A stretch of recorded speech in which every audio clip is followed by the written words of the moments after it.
Bueno, pues muchas gracias por venir, lo primero. Yo soy Laura Blanco, ella es Bea González. Y bueno, pues ¿quién es Bea González? Pues casi todos los que estáis aquí la conocéis, sí, evidentemente. Por eso habéis venido. Bea estudió comunicación audiovisual y periodismo. Es profe de audiovisuales en su día a día. Anteriormente, antes de publicar Cuentos de Nim, que es el libro que presentamos hoy, 2 de sus relatos fueron galardonados hace 2 o 3 años, Do Itashimashite, no sé si lo he dicho bien. Sí. Y el otro que 100.000 es voces. 100.000 voces. Y bueno, yo la conocí hace mucho en un evento de cómic, en Expo Cómic. Bea era la fotógrafa. Y desde entonces el sol y la luna se han perseguido muchas veces, como diría Nim, que es el narrador de esta novela. Bueno, pues tenemos aquí un libro encantador, la verdad. Gracias. Muy bonito, muy dulce. El corazón del libro son sus personajes.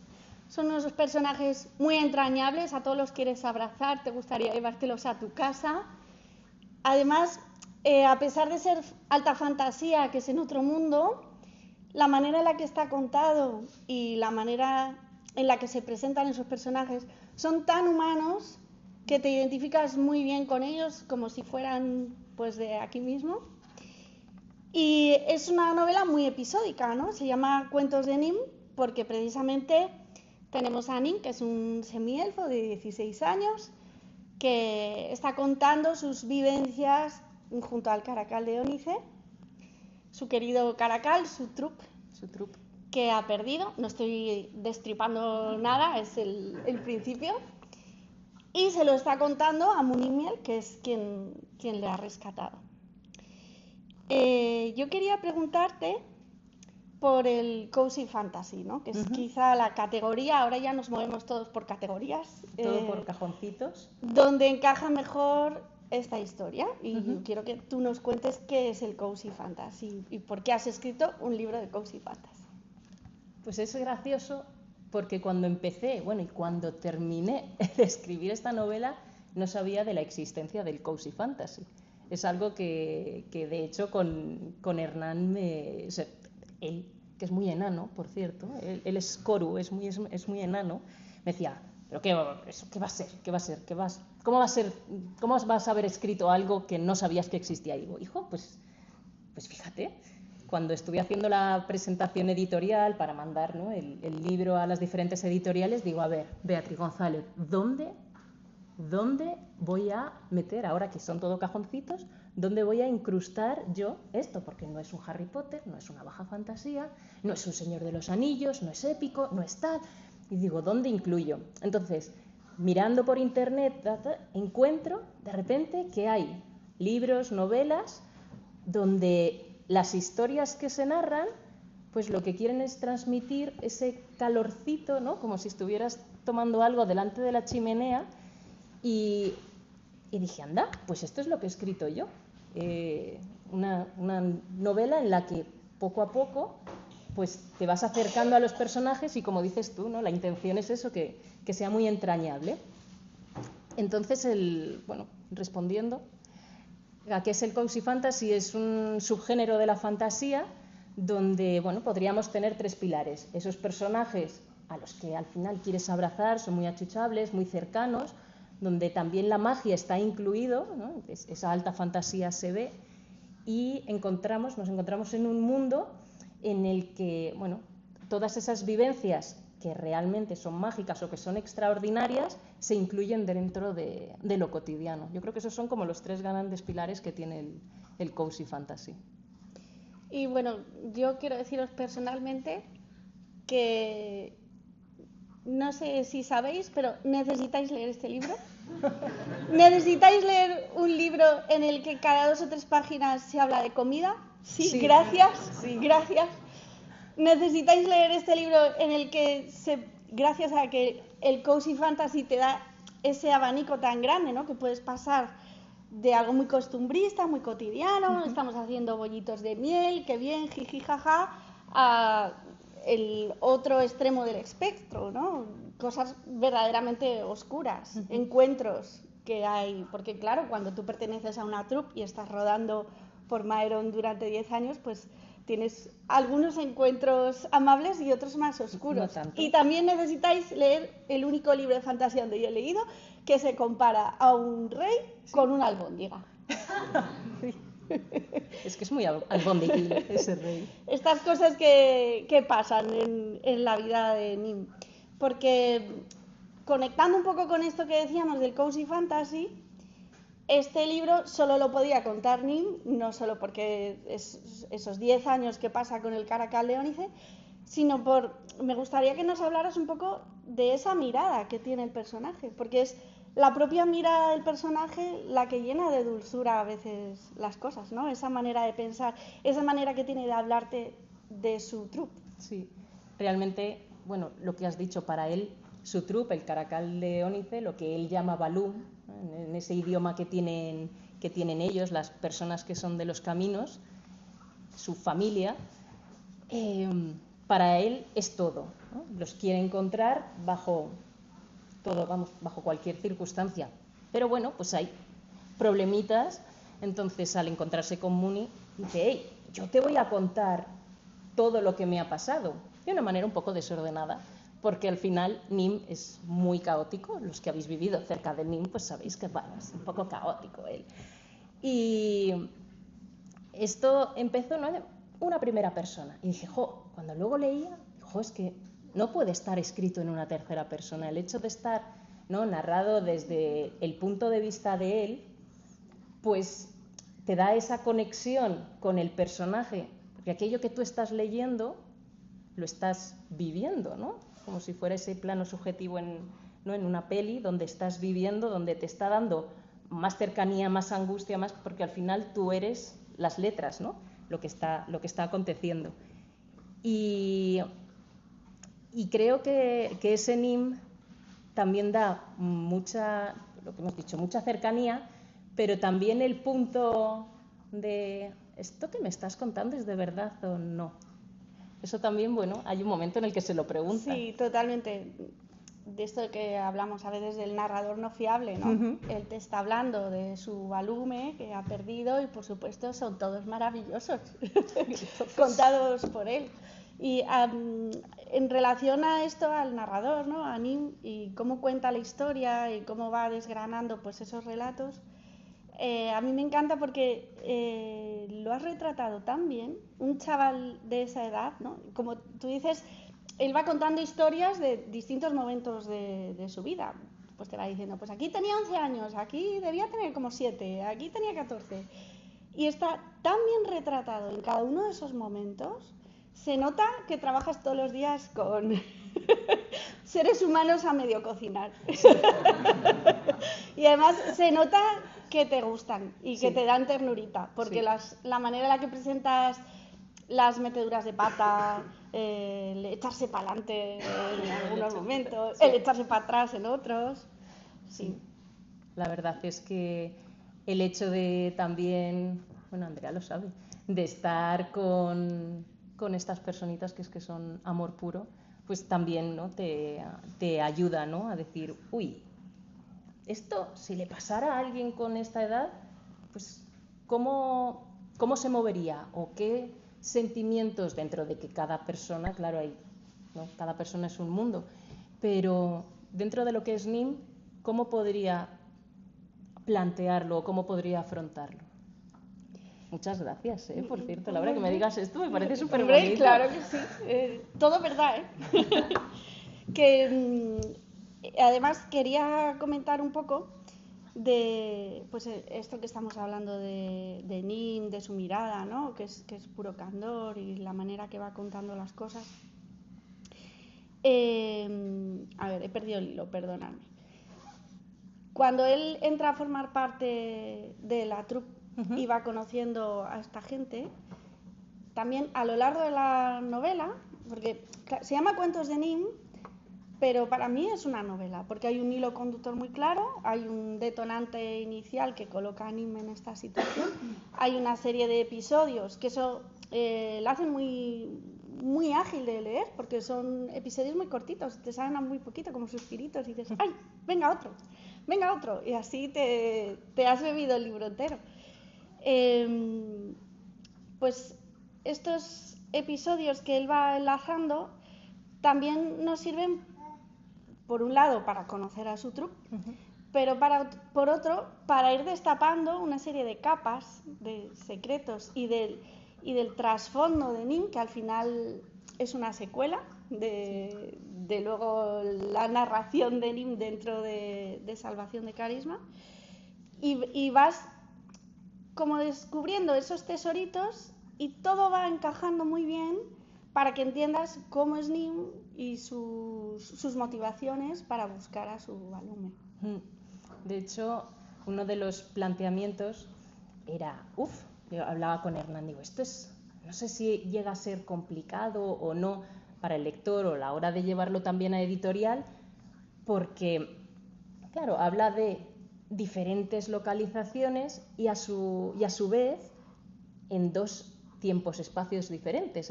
Nos encontramos en esa pastelería donde se lo está narrando a Munimiel, ¿no? a este mediano, y a la par nos vamos y volvemos, no es ese viaje, como diría Tolkien, ese viaje de ida y de vuelta hacia los cuentos las narraciones, las vivencias, las aventuras y desventuras que tiene. Entonces, son esas dos partes. Y como dices, poco a poco vamos viendo el por qué Nim es Nim. Y algo cuando lo leí, ¿no? Ya al final de estar ya todo hecho, de enviarlo, de decir, venga, ya lo sueltas, ¿no? Bueno, lo abandonas para que vaya a imprenta. Y dije, me gusta cómo ha quedado, porque si lo lees una segunda vez, dices, anda, que esto es por... Y dije, mira, vea, qué guay ha quedado esto. ¿Sí? Un poquito. Sí, mira, ahora que has comentado esto, me da pie a una cosa que pues yo quería hablar en la presentación, que es el libro como objeto físico, ¿no? Que por un lado está la historia y luego está pues cómo se te presenta. Y quería que nos hablaras un poquito de la portada, de los elementos que aparecen, que ahora que ya lo he leído los entiendo, pero me gustaría que los contaras. La ilustradora con la que has contado, cómo fue hacer esta portada. Y antes de darte paso, comentar que a nivel maquetación, cuando tú estás leyendo, estos dos momentos que se entrelazan en el tiempo, digamos el momento presente en el que él está con el mediano haciendo bollitos maravillosos que ojalá probara algún día, y esos momentos pasados que él va contando están en otra tipografía, ¿vale? Y, muy importante, gente, no lo descubráis al final como yo, hay un glosario de personajes. Lo tenéis hacia el final, ¿vale? Por si al principio queréis aterrizar bien quién es quién, hay un quién es quién al final. No lo descubráis cuando ya hayáis leído el epílogo como yo. Pues ahí te dejo tu libro. Cuando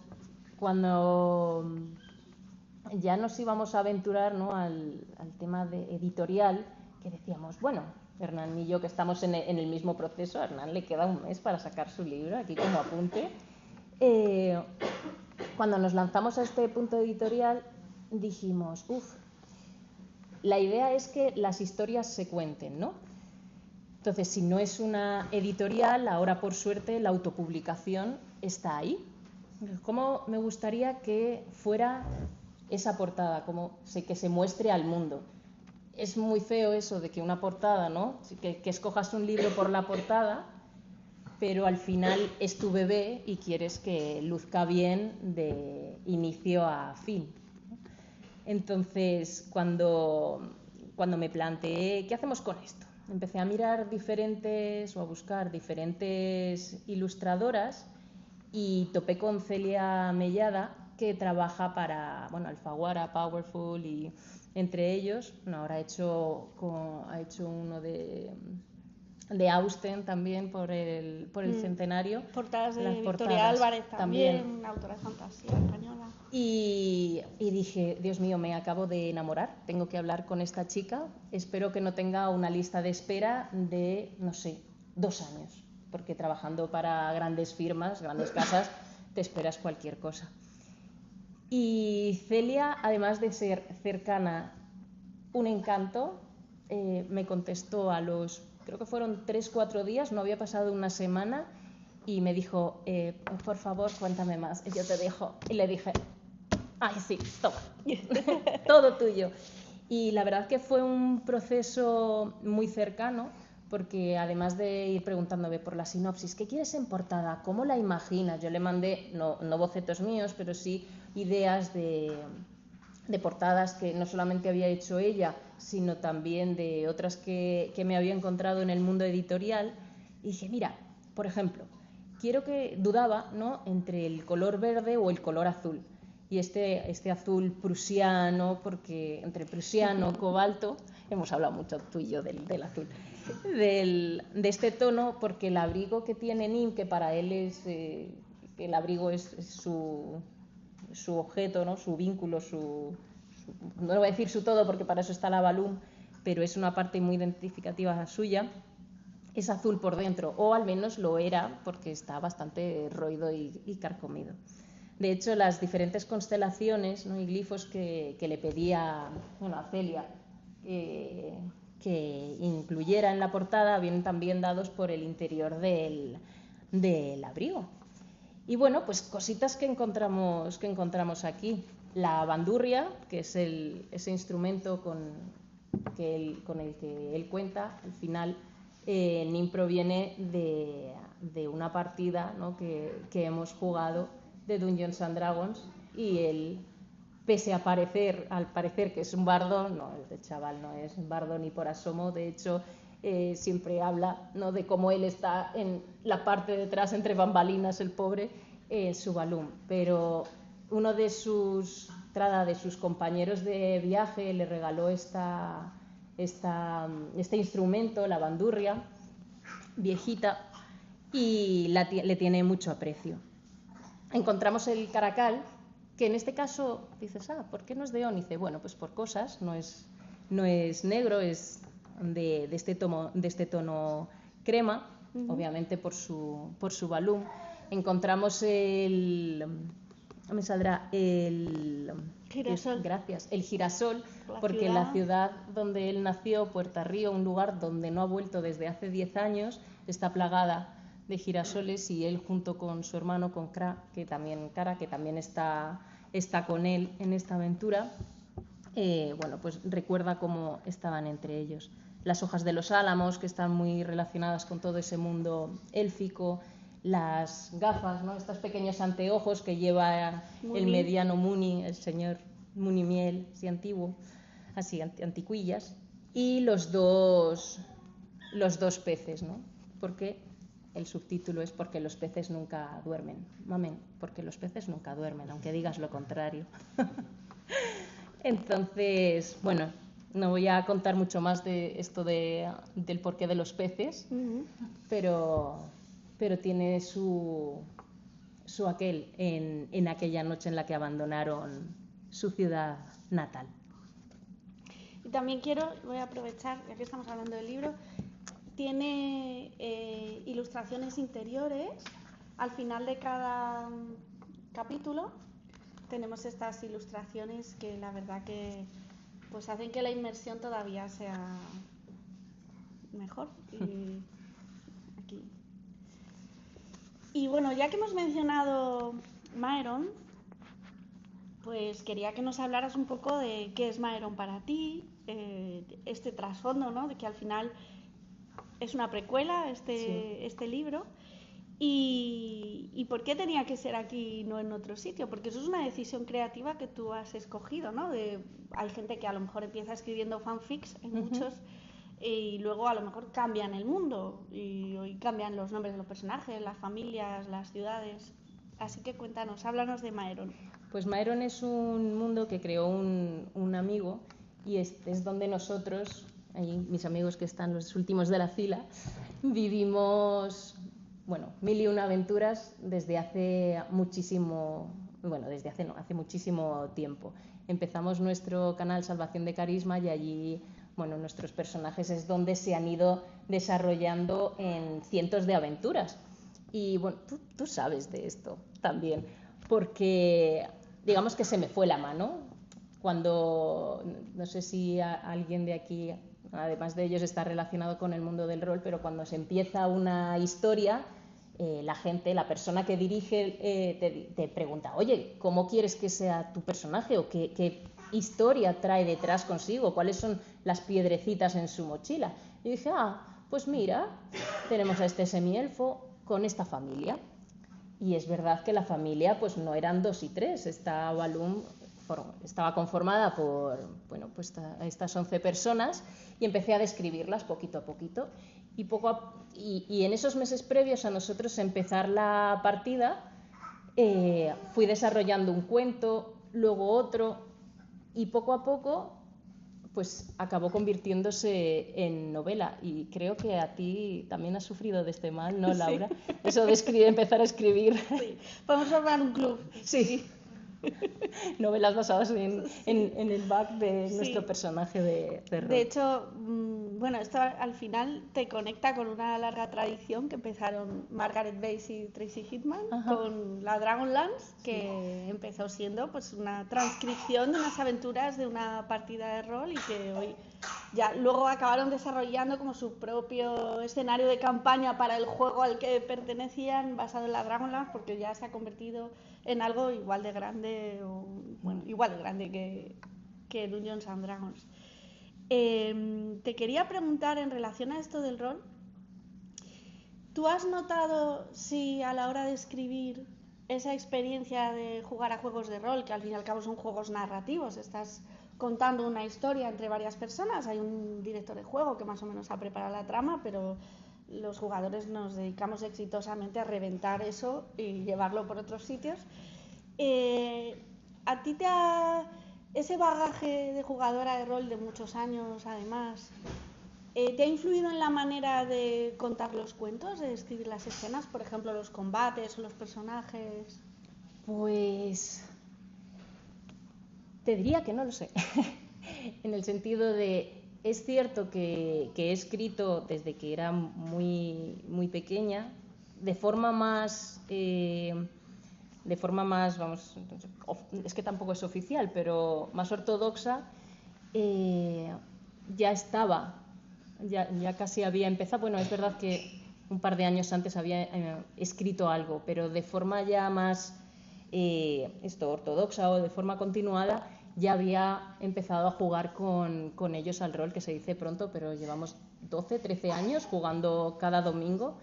Entonces, para mí, al final, contar historias es lo que me mueve, ya sea, ¿no?, el hecho de, venga, pues, haz un vídeo, ¿no?, en el tema del cole, que soy quien hace los vídeos, ¿no? Venga, contamos una historia de forma escrita, contamos, ¿no?, una historia con compañeros. Ahí tienes que también dejar, ¿no?, dar tiempo al resto, y aquí lo tienes todo para ti, para bien o para mal, ¿no? Pesa el 100% de la carga narrativa es tuya. Entonces es cierto que eso te pone en una tesitura de wow, ¿y ahora qué camino escojo? Y dices, pues a partir de aquí a Nim le podría pasar esto. Y de repente dices, o esto.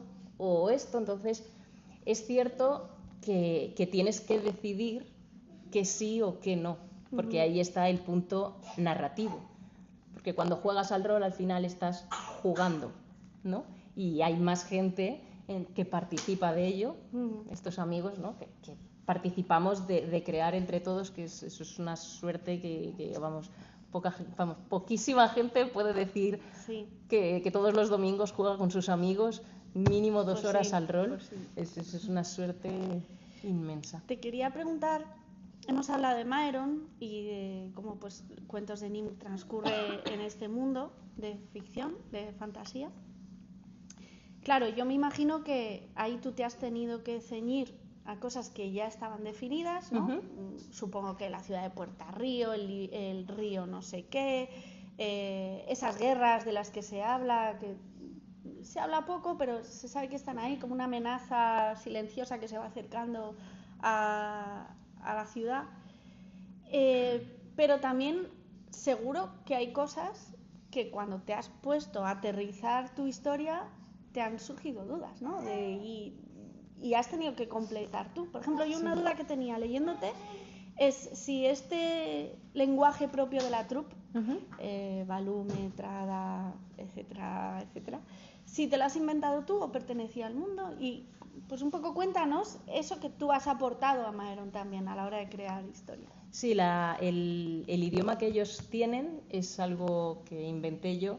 Dije, esta gente que es tan, ¿no?, es tan propia, que viaja tanto, que al final tiene cultura muy suya, pero es una cultura que ha bebido de todo un continente yendo y viniendo. Y fue una de, si simplemente en nuestro país, en nuestro territorio, ya vas del País Vasco a Cádiz y hay una cosa que la nombran de dos maneras, como en un continente mucho mayor, ellos que viajan no pueden tener su propia, ¿no?, sus propios nombres. Y dije, pues venga, vamos a incluirlos. Son términos muy específicos y que se repiten, porque no es la idea de generar un idioma nuevo, ni soy filóloga ni pretendo crear un idioma, pero sí determinados términos que creo que reforzaban el hecho de que ellos no pertenecen a ningún sitio y a la vez pertenecían a todos. Y también que otros no tienen por qué conocerlos, ¿no? Está muy conseguido.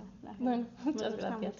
Mucho. Una de las cosas que más me gusta del libro, aparte de los personajes que me encantan, y hasta los abrigos tienen personalidad aquí, son las descripciones. Porque con muy poquito, o sea, no en plan Tolkien de 3 páginas para describirte un prado, no estamos en ese punto, pero con muy poquito nos transmites olores, sabores. De verdad que lo de la comida, no leáis este libro con hambre, por favor. Me encantan. Y hay una cosa que te quería preguntar, porque claro, tú eres fotógrafa y bueno, pues desarrollas pues una labor audiovisual y tal. Y las historias, hay escritores que empiezan por el mundo, otros empiezan por los personajes, otros empiezan por la historia. Conozco incluso ilustradoras que me han dicho, no, yo empiezo por una foto mental. Entonces yo quería saber cómo es tu proceso en ese sentido, qué va primero, y si tienes alguna foto mental favorita de estas historias. Pues la verdad es que para escribir cuentos de Nim, cogí las riendas y dije, toma Nim, tú, puro caos. Se fue así. Según la idea es plantear, ¿no? O sea, más bien, me surgían ideas. Uy, ¿y si le ocurre esto? ¿Cómo llegaría hasta ese punto, hasta esa situación? Pero por otra parte, siempre le he dejado que él me vaya guiando. No me he planteado, pues primero pasa esto, luego... No he creado un mapa donde ir siguiendo, sino que le he dejado que él haga, y a veces he tenido que decir, vale, esto sí, ok, esto vamos a ver otras alternativas, pero le permitía que él hiciera y deshiciera, realmente. Y en cuanto a una imagen mental, ¿te refieres como a una foto? Sí, o sea, si de las muchas historias que hay en el libro, si hay alguna que te la imagines con tanto detalle que podrías, pues eso, hacer una foto mental. Wow. Realmente es que de ahí también salieron los dibujos, ¿no? Cuando había veces que me quedaba atascada, que no sabía o que no podía, no tenía ese tiempo de ponerme a escribir, pues cogía la tablet y empezaba a dibujar. Digo, bueno, todo lo que no sea, ¿no?, este proceso artístico de escribir, voy a ir dibujando. Y hay, más que una foto, es que son como diferentes instantes, porque puedo tener el olor de cierta taberna, puedo decir, estas luces verdes que aparecen en este otro capítulo, puedo encontrarme en el sitio más blanco y brillante que también, ¿no?, aparece en la novela, o escuchar, ¿no?, cómo debajo de esos álamos repiqueteaban, ¿no?, o sonaban esas cuerdas del laúd. la verdad. Qué maravilloso, es que estamos ahí, es que te oigo hablar y estamos ahí. Bueno, yo te quería hacer una pregunta, porque aquí estamos para hablar del libro, pero también estamos para el salseo. Vale. Y yo he visto que en los agradecimientos tú mencionas a Travis Baldree, que es autor del Café de las Leyendas, que ahora mismo es pues la novela de Cozy Fantasy que más lo está petando, para que nos ubiquemos. Yo quiero saber esta historia con Travis Baldree, por favor. Pues cuando supe supe enmarcar cuentos de Nim en Cozy Fantasy, dije, bueno, pues como bien dices tú, es la novela por excelencia de Cozy Fantasy. Dije, yo esto me lo tengo que leer porque no puedo plantar a una editorial, toman mi novela de Cozy Fantasy sin haber leído nada de Cozy Fantasy. Me parecía como un poco extraño, ¿no? Y me fui a la biblioteca y dije, perdón, ¿tiene usted el Café de las Leyendas? Sí. Entonces me lo leí y dije, jope, Travis, me ha gustado. Efectivamente, puedo decir que Cuentos de Nim es Cozy Fantasy. Sí, totalmente. Así que agarré el móvil, entré, clic en Instagram, busqué a Travis. Encima él es locutor de audiolibros. Sí. Tenía los mensajes abiertos y dije, pues te voy a escribir aunque no me leas. Eso es muy de Nim, ¿eh? Es muy de Nim, sí. Y fue algo como, hola, Travis, no sé si me leerás, muchísimas gracias por haber escrito esto. Me ha sucedido que he escrito una novela y yo no sabía que era Cozy Fantasy hasta hace 2 semanas. Me he leído la tuya y lo que acabo de decir, pues efectivamente, me ha gustado mucho tal y te agradezco, ¿no?, que hayas redactado algo así, porque me acerca mucho a ese mundo también, iba a decir dungeonero, ¿no?, de rol, Sí. desde un mundo tan cercano, tan cuco, tan abrazable. Dije, nada, muchísimas gracias. Y al día siguiente, o a los 2 días, no, es que no llegó a 2 días, me encuentro en la bandeja un mensaje de Travis diciendo, ánimo con el libro, seguro que sale, bla, bla, bla, bla, bla. Bueno, dándome ánimos por todas partes. Y yo digo, es que voy a llorar, por favor, me cojo un vuelo a América para abrazar a este hombre. Y esto sucedió, pues yo creo que en noviembre, diciembre, y un mes después me estaban aceptando el libro y le escribí de nuevo, que sepas, Travis, muchas gracias, me acaban de aceptar el libro, y me contestó, mira qué suerte. Dije, jope, qué señor más majo. Qué majo es. Pues bueno, lo siguiente que tienes que hacer es coincidir con él en Avilés firmando. Ojalá venga a Avilés, sí. Bueno, ya vamos a ir terminando nuestra parte. Va con preaviso. Voy a leer una cosita y luego os va a tocar a vosotros hacer preguntas, por si las queréis ir pensando, que no se produzca ese momento incómodo. Bueno, hay varios momentos de la novela que me chiflan. No sabría elegir cuál es mi historia favorita, pero sí que hay un momento favorito que yo creo que define muy bien a Nim, y se podría decir que es un diálogo, pero realmente no es un diálogo porque es una conversación mental en la que Koru le mira y parece que le dice, no hagas nada, no hables, no te muevas, no respires, no seas tú. ¿Y qué hace Nim? Pues evidentemente coge la bandurria, y ahí empiezan las mejores historias, cuando Nim coge su bandurria. Pues si queréis hacerle alguna pregunta a Bea. Pues es complicado, Sí. ¿me entiendes? Por ahí. Por ahí tenemos una pregunta. Yo quería comentar una cosa. Buenas tardes, me llamo Paloma, soy compañera, como bien conocida. Afortunadamente la tenemos con nosotros. Yo quería comentar que muchas veces, y sobre todo en un primer libro, una primera novela o primera historia, ¿no?, alguien pone también de suyo, ¿no?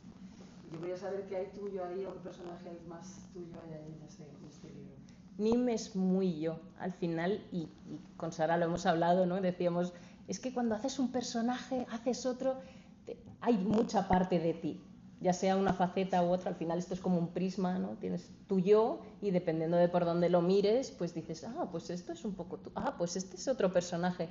Entonces, es cierto que Nim a lo mejor es muy bocazas, yo a veces soy un poco bocazas, no puedo negarlo. Hay veces que es caótico y yo soy súper caótica.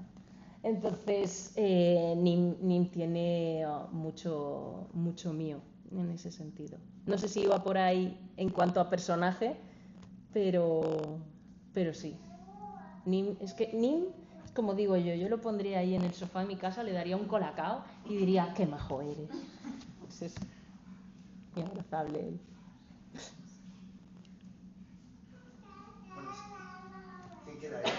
Yo tenía una pregunta, a ver, hay muchas veces que, yo qué sé, uno escribe una novela y al final, pues, en la vida se pasan unas cosas, pero tu novela tienes otras y digamos que no se mezclan, pero muchas veces sí que uno como autor sí que puede conectar, oye, pues mira, esto que me está pasando, sí que es verdad que ha tenido aquí un reflejo en el libro que estoy escribiendo.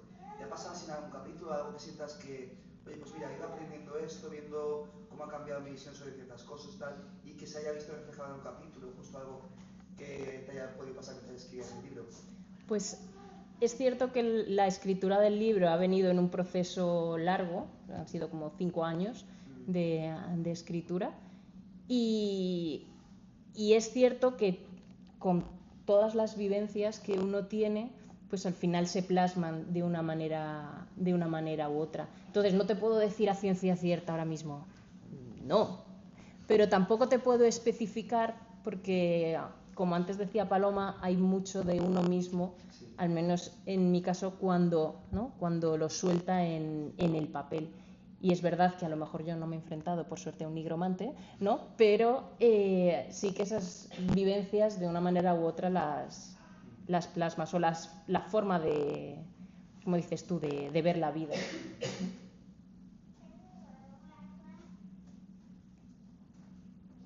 Cuando está en el presente Nim, ¿está ya conocido a los héroes de Myron o son cosas anteriores?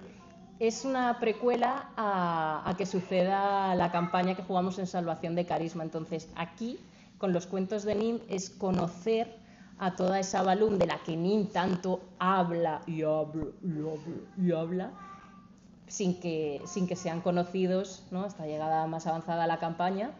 Y aquí es todo previo. De hecho, empezaría justo antes de que arranquemos. Sí. La guerra, como decía Laura, se está fraguando, pero es en ese momento en el que todo estalla. Y de hecho, bueno, ¿Qué se siente cuando te publican tu primer libro? Ay, Sam. ay, pobre. Mamá.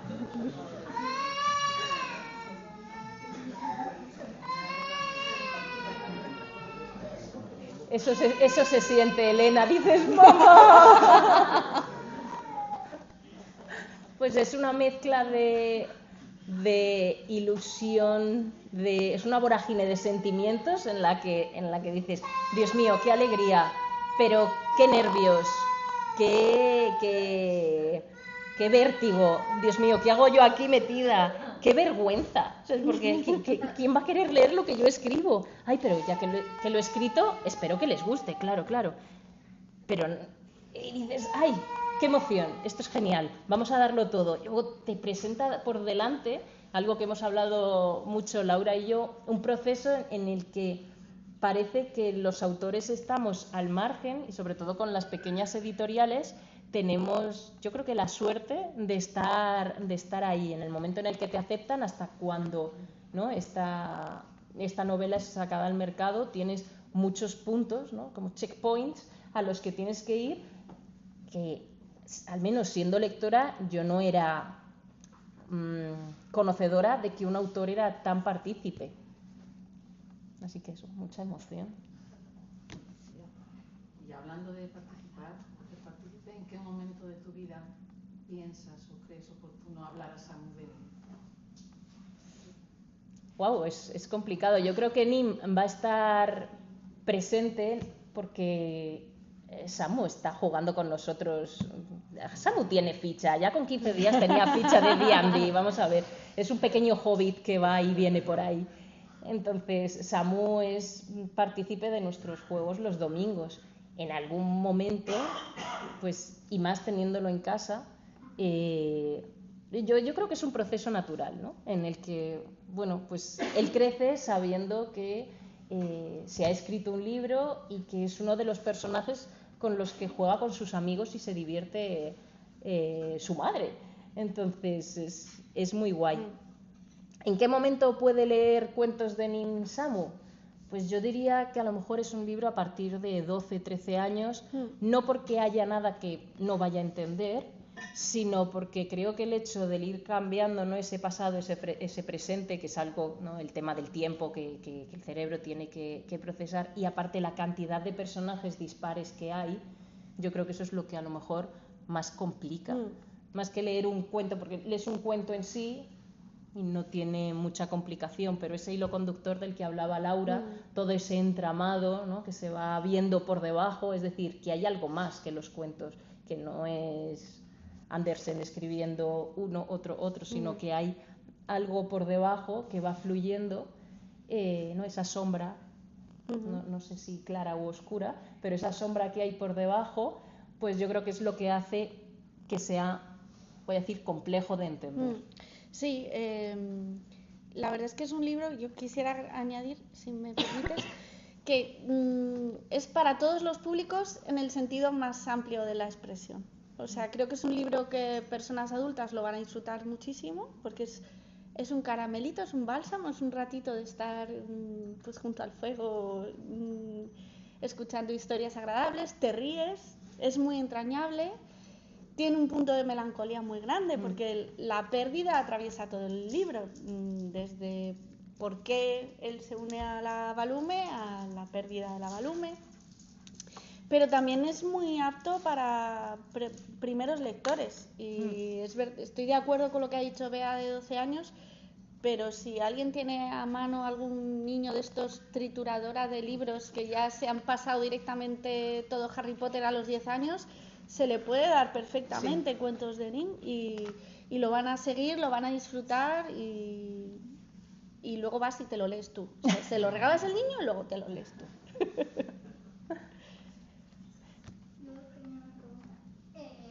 Me estoy haciendo una idea, una película yo misma, pero lo mismo estoy súper equivocada. Entonces, como Nim es tan caótico, tú te identificas mucho con Nim y tal, y como has contado que como que Nim como que el personaje avanzado es esto, o sea, no era una historia que estaba hilada desde el principio, sino que tú encontrabas una situación, cómo ha llegado hasta ahí. Entonces, tus musas o el momento de inspiración, ¿en qué momento era? ¿En cualquier momento? ¿Había a lo mejor un momento del día que era más inspirador, que estabas? Es que, a ver, haces muchas cosas, Bea. Entonces, ¿en qué momento se te ocurre o de repente, uy, esto me vale para mi novela? No sé, ¿cómo ha sido? Picasso decía, que me gusta mucho esta frase, la digo mucho en el cole, que la musa te tiene que pillar trabajando. Pero es cierto, o sea, ¿no?, el miedo al papel en blanco está ahí, y yo escribo muy, muy lento. Hay veces que me pongo a escribir y Hernán es partícipe de ello y estoy 1 hora y media y me dice, ¿qué tal?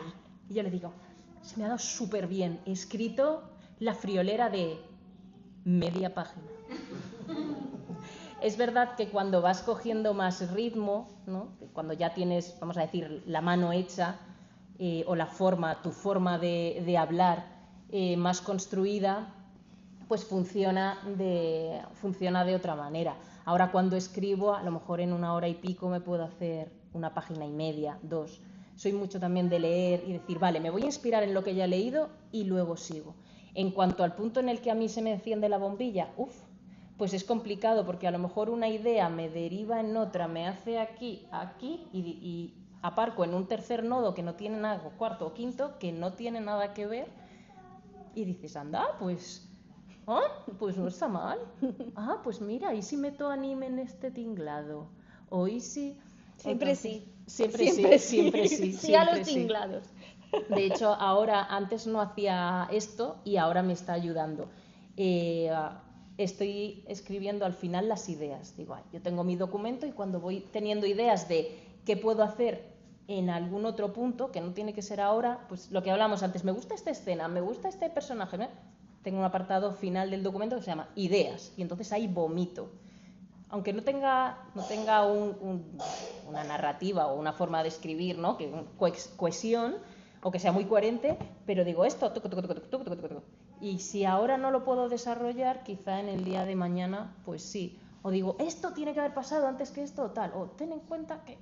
Entonces, es verdad lo que dices de caótico, y es algo que a mí me daba miedo, porque no quería que Nim, a la hora de contarlo, y sobre todo siendo primera persona, fuera ordenado.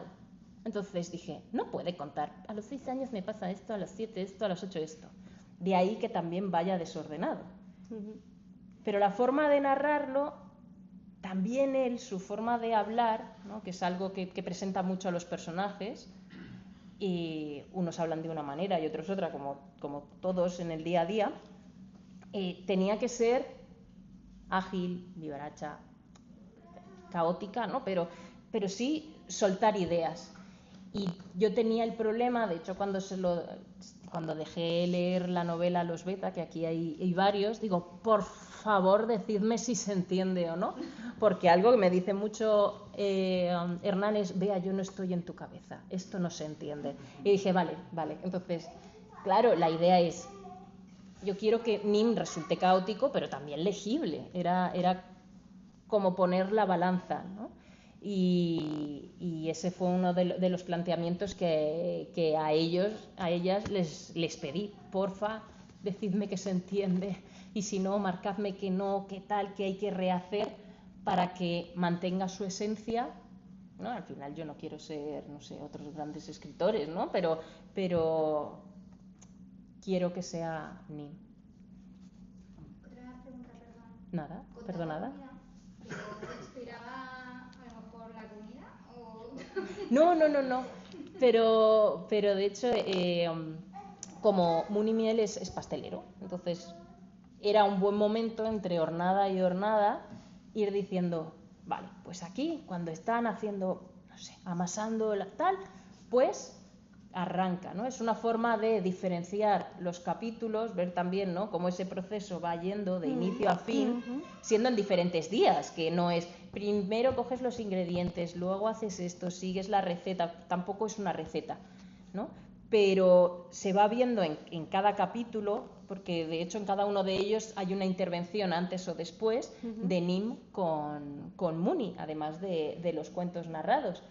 Y sí que quería que la comida, parecía un momento en el que tenían que estar presentes, no veía a los dos, no sé, haciendo una cama o yendo a pasear por el bosque, me parecía que era mucho más tierno, es mucho más hogareño estar delante de ese fuego, delante de ese horno, ¿no? Imaginémonos también este ambiente, vamos a decir, medieval, ¿no? Fantástico, con un gran horno de leña, esas palas de panadero, ese calor, el fuego al final te da un tono anaranjado, es todo como muy Totalmente, abrazable. naranja, Sí. También está muy lograda cómo retratas a Muni Miel, no solo cómo reacciona a las historias que le cuentan, sino cómo trata a los bollitos. O sea, adorable. Sí, está muy bien. Y bueno, y también es que hay bichisuas, Sí, hay bueno. potajes de garbanzos, o sea, de verdad que recetario de cuentos de Nim ya, por favor, para el año que viene. El momento bichisua me parece encantador. Sí. ¿Tenemos otra pregunta ahí? Yo tengo, primero voy a hacer una pregunta y luego si nadie más tal voy a hacer otra. A ver, primero lo que quería preguntar era, claro, esto pertenece al lore, digamos, de esa partida de rol. Entonces, claro, ¿hasta qué punto, cuando tú estabas haciendo la novela, había cosas ya grabadas en piedra y podía ser como esto tiene que pasar y es innegociable? ¿O hasta qué punto podías adaptar y decir, pero si cambio esto ya no me encaja con lo que ya ha pasado en esto, que realmente nunca, como esto es, de momento, nunca vamos a saber pues, cómo está yendo la partida de rol actualmente, ¿no? Entonces, ¿hasta qué punto eso te ha limitado o cómo veías eso, esa negociación que tenías que estar haciendo, ya no solo durante la escritura, sino durante el proceso de revisión? ¿Cómo lo has vivido? Pues la suerte, vamos a decir así, es que la partida de rol es posterior cronológicamente a lo acontecido. Entonces no había nada canon a lo que yo me tuviera que sujetar. Es verdad que estaba esa guerra ahí por detrás, ¿no? Pero no había ningún suceso al que yo tuviera que decir, esto lo tengo, esto tiene que ser así. De todas formas, basándome en este mundo, es cierto que digo, esta localización está aquí, esto es así, pero ha sido bastante abierto el punto de poder elegir dónde sí, dónde no. Hay alguna cosa que yo me he inventado, y yo decía, fácil, yo voy a añadir esto, y me decían, pues muy bien, y chimpum. Pero no he tenido, por suerte no he tenido ninguna restricción. Por allí. Diga. Como parte de la partida. Puede. La partida además guardaba un tono épico. Era otro tipo de fantasía. Y ella hace algo muy chulo y muy valiente, y es que te cuenta toda una visión de ese mundo que no se cuenta en la partida. Entonces, tiene esa ventaja, el poder coger de un mismo mundo y sin embargo contarte una parte que no tiene nada que ver de lo que se ha visto. Entonces, a mí es algo que me alucinó, el decir, joder, yo he estado ahí porque yo he estado ahí y he estado con este personaje y he abrazado a este personaje. Y sin embargo, toda esta historia que me estaba contando no estaba para nada en toda la historia que vivimos juntos. Entonces, hace algo muy chulo porque es verdad que dentro de ese caso te cuenta todo un mundo que está ahí dentro, que forma parte de la misma historia, pero de la que no teníamos idea. Eso es algo muy, muy chulo.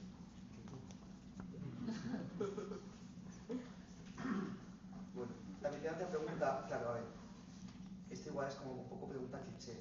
Yo entiendo que va a depender de muchas circunstancias, pero claro, ¿hasta qué punto podría haber una continuación en la cual tuviera cabida con, no sé si se solape o no, con lo que ha pasado en la partida de rol, o con justo lo que pasa antes, cómo, o sea, que dentro de que depende de muchas circunstancias, Sí. ¿cómo verías tú eso? Que si hay cabida a una segunda parte, hay cabida. Entonces ahí, claro, ahí hay que ver estos momentos canon, ¿no? que nosotros hemos vivido juntos, hemos disfrutado, y la dificultad de decir, no puedo hacer que el lector tenga que consumir 200 y pico horas de audiovisual de gente jugando al rol y luego poder disfrutar de una segunda parte.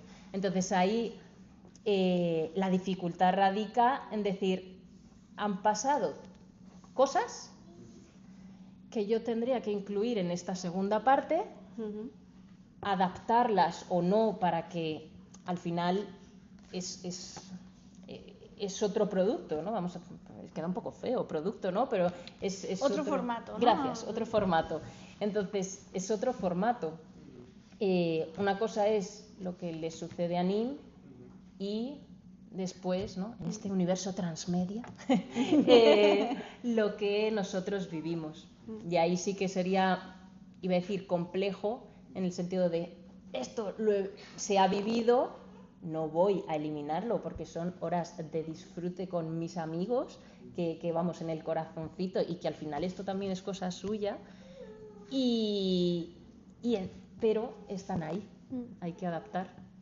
Pues estas partidas están subidas, ¿no? Estas partidas puedes disfrutarlas. Perfectamente leer esto, verlo y decir, mira, qué cosita. Sí, puedes disfrutarlo en YouTube. Pero esto lo tendría que decir Sara. En Twitch, TikTok, Instagram, excepto en Twitter, no, X, perdón, porque es Salv Carisma, porque no cabía el Salvación de Carisma. Bueno, tengo que decir que yo estoy investigando, no en la dark web, pero sí en Discord. Ajá. Y yo sé que hay un fichero que se llama prólogo.pdf. Prólogo.pdf. Que va después de la corte del Rey Dragón, que es el nombre de esta campaña de salvación de carisma ambientada en Maeron, donde pues pasan una serie de cosas y tú escribiste algo y lo llamaste prólogo. Lo llamé prólogo. Así que podría ser el principio de algo, claro. Podría serlo. Lo llamé prólogo, no sé por qué lo llamé prólogo. Pero sí.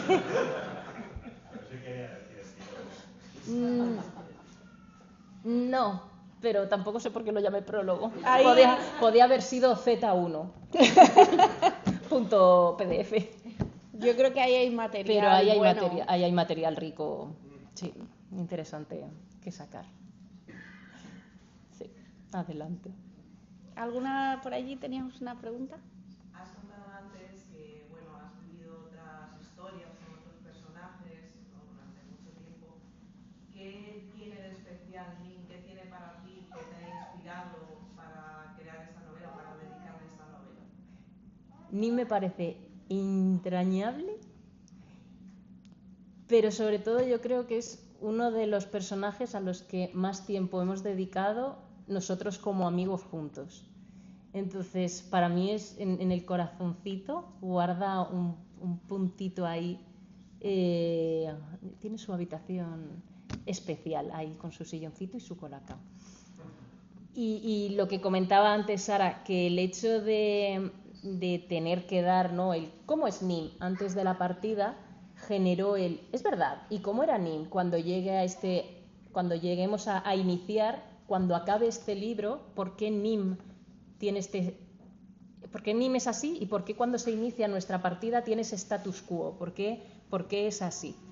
Entonces, me pareció muy tierno y creo que se podía ver, bueno, muchas facetas, muchas aventuras y desventuras que vivir con él, y empecé a tirar del hilo y él pues me fue llevando. De hecho, hola Samu. Y lo cierto es que yo fui desgranando hasta que el ovillo se me acabó y dije, pues yo diría que hasta aquí, pero luego vino Dani y me dijo, a mí dame un capítulo más, y yo le dije, pues es verdad, Dani, necesitamos un capítulo más, y le di un capítulo más, y luego, así como punto final, yo el inicio no lo acababa de ver, y estando, mejor dicho, en la presentación de tu segundo libro, de Los Averni, al salir le dije a Hernán, se me ha iluminado. Pues mira, fíjate, sin tener nada que ver con el libro de Los Averni, Silvia, dije, ya tengo el giro que necesitaba para que ese inicio tenga un cuerpo. Entonces necesitó de una reescritura. Yo ya había mandado a editoriales porque abrieron plazo en marzo, y dije, bueno, voy a mandarlo, porque si no, las editoriales tardan mucho, y hay editoriales que a veces te dicen, sí, pero esto no, o ¿por qué no me modificas esto? O ¿por qué no le das un giro? Porque al final los editores pues se dedican a esto, a ayudarte, ¿no?, a dar vueltas a lo que vean necesario. Y después de la presentación, que no sé si fue en septiembre, octubre, noviembre, dije, aquí hay que darle un giro. Y de noviembre a diciembre estuve ahí 3 semanas, yo creo que fueron 2-3 semanas, reescribiendo, dándole una vuelta a todas esas primeras páginas para que tuvieran el contenido, pero que tuviera, o sea, que la forma fuera diferente. Y después de esto, ya pude decir, ahora sí. Y volví a mandarlo, y ahí en una semana me escribieron. Una semana no, fue más el plazo. Pero fue rápido. Y dije, qué guay.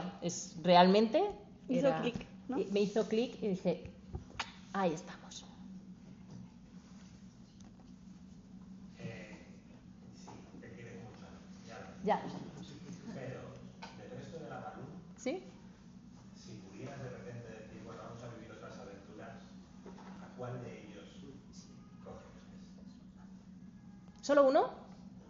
Sabes que no puedo elegir. Esto es como decirme pistacho o chocolate en un helado. Es complicado. Me dijeron que coge uno para interpretar y escogí 2. Es verdad. Creo que Coru, para vivir más enaneces, era necesario. Coru es el Trada, que es enano, es muy cabezota, es muy... Todo personaje que yo no llevaría, eso es Coru, es un enano de los pies a la cabeza, es un Gimli de la vida, para que nos entendamos, y choca mucho con Nim, porque no. Entonces yo creo que el hecho de que sean tan dispares los llevaría a puntos muy diversos, porque, no sé, Ori me puede gustar, pero Koru me parece que tiene esa sinergia que les hace vivir aventuras muy, muy suyas.